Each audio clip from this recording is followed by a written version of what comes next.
Doctor ortho, अब दर्द भी घुटने टेकेगा।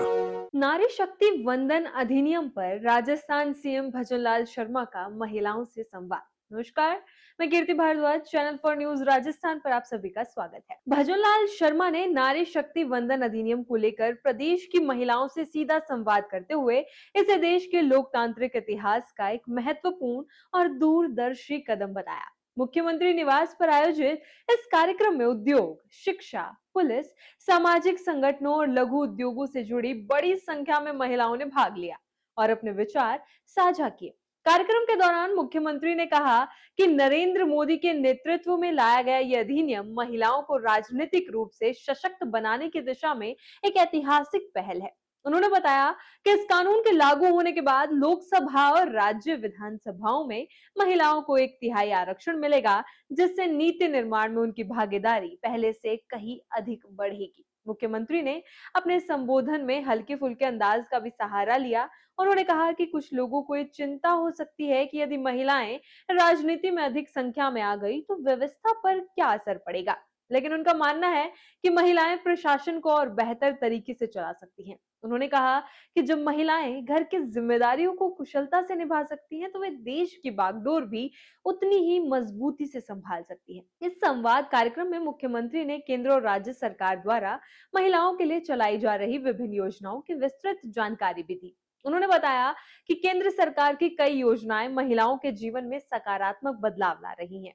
इनमें प्रधानमंत्री मातृ वंदना योजना, उज्ज्वला योजना, जनधन योजना और बेटी बचाओ बेटी पढ़ाओ अभियान जैसी पहले शामिल हैं, जिनका उद्देश्य महिलाओं को आर्थिक, सामाजिक और स्वास्थ्य के स्तर पर सशक्त बनाना है। इसके साथ ही उन्होंने राज्य सरकार की योजनाओं का भी जिक्र किया, जिनके माध्यम से महिलाओं को आत्मनिर्भर बनाने की दिशा में काम किया जा रहा है। उन्होंने लाडो प्रोत्साहन योजना, मां वाउचर योजना, मुख्यमंत्री नारी शक्ति उद्यम प्रोत्साहन योजना और दुग्ध उत्पादक संबल योजना का उल्लेख करते हुए कहा कि इन योजनाओं के जरिए महिलाओं को न केवल आर्थिक सहायता मिल रही है, बल्कि उन्हें स्वरोजगार के अवसर भी प्राप्त हो रहे हैं।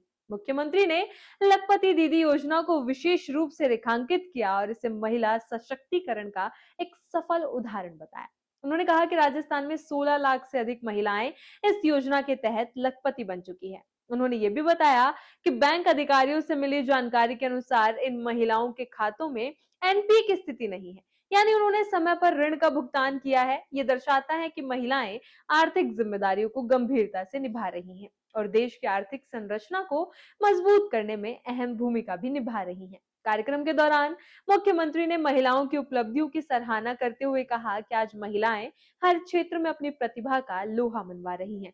चाहे वो खेल का मैदान हो, रक्षा क्षेत्र, विज्ञान, शिक्षा, उद्योग या कला, हर जगह महिलाओं ने अपनी पहचान बनाई है और देश का नाम रोशन किया है। उन्होंने अपने व्यक्तिगत अनुभव को साझा करते हुए बताया कि आज जिस हेलीकॉप्टर से वे यात्रा करते हैं, उसकी पायलट भी एक महिला है। उन्होंने कहा कि जब वो महिला पायलट हेलीकॉप्टर उड़ाती है तो उन्हें गर्व, आत्मविश्वास और सुकून का अनुभव होता है।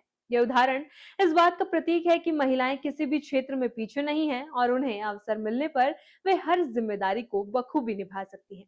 इस संवाद कार्यक्रम में महिलाओं ने भी अपनी बात खुलकर रखी और सरकार की योजनाओं के प्रति अपने अनुभव साझा किए। कई महिलाओं ने बताया कि सरकारी योजनाओं के माध्यम से उन्हें आत्मनिर्भर बनने का अवसर मिला है और उनके जीवन स्तर में सुधार आया है। वहीं कुछ महिलाओं ने सुझाव भी दिए कि योजनाओं के क्रियान्वयन को और प्रभावी बनाया जाए ताकि अधिक से अधिक महिलाएं इसका लाभ उठा सके। मुख्यमंत्री ने महिलाओं की भागीदारी को लोकतंत्र की मजबूती का आधार बताते हुए कहा कि जब महिलाएं निर्णय लेने की प्रक्रिया में शामिल होती हैं तो नीतियां अधिक संवेदनशील और समावेशी बनती है। उन्होंने विश्वास जताया कि नारी शक्ति वंदन अधिनियम के लागू होने के बाद देश की राजनीति में एक नया संतुलन और सकारात्मक परिवर्तन देखने को मिलेगा, जिसमें महिलाओं की भूमिका और अधिक प्रभावशाली होगी। इसी तरह की खबरों के लिए बने रहें चैनल फॉर न्यूज राजस्थान के साथ। डॉक्टर ऑर्थो, अब दर्द भी घुटने टेकेगा।